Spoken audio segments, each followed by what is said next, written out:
Ornette Coleman, the famous jazz saxophonist, died this week at the age of 85. Now, one of the things I don't talk about much on this program is I took jazz bass lessons from John Coltrane's bass player many, many years ago.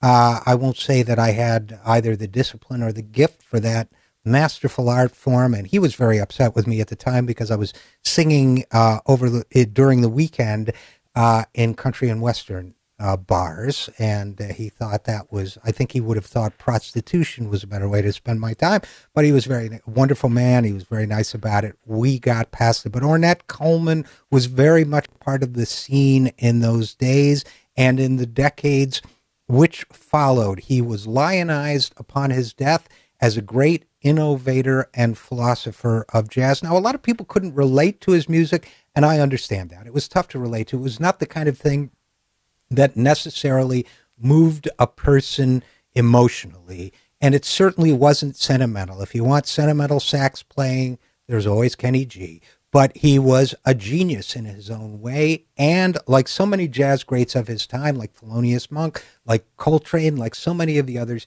he was a philosopher too. He used to say of his musicians, for example, I don't want them to follow me. You know, the usual band leader wants his players to follow him. He said, I don't want them to follow me. I want them to follow themselves, but to be with me. There's something about that quote that I just like very, very much.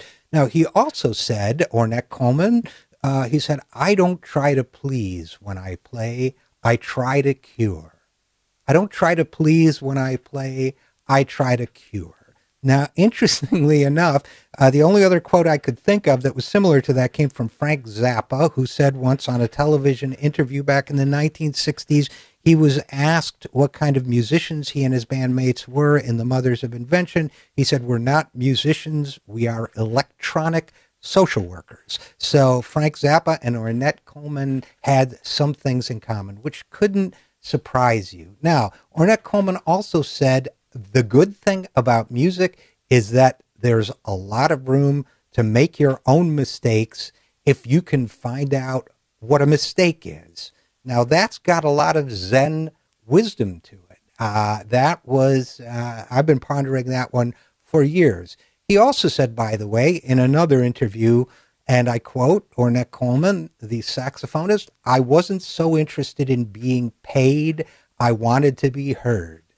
He added, that's why I'm broke. Well, that makes a lot of sense to me. And then another quote from Ornette, he said, the only thing my mother would say about my music, I'd say, Mom, listen to this. And she would say, Junior, I know who you are. So there you are. His mother knew who he was, and who he was in his music. Now, I thought he was deep. Not everybody agreed with that. Roy Eldridge, the legendary trumpet player, said, and I quote, I listened to him high and I listened to him cold sober. I even played with him. I think he's jiving, baby. That was Roy Eldridge, and it certainly sounds like a very thorough audit of Ornette Coleman, but that doesn't mean we have to agree with it. It does mean that Roy Eldridge was as quotable as Coleman himself. Now, whatever you think about his music, we have to agree, at least I would claim, that Ornette Coleman had a giant soul. Here's another quote from Ornette Coleman. He said, quote, one day I walked into a place that was full of gambling and prostitution, people arguing, and I saw a woman get stabbed. Then I thought I had to get out of there. I told my mother that I didn't want to play this music anymore because I thought I was only adding to all that suffering. She replied, what's got hold of you? You want somebody to pay you for your soul? I hadn't thought of that, and when she told me that, it was like I had been rebaptized.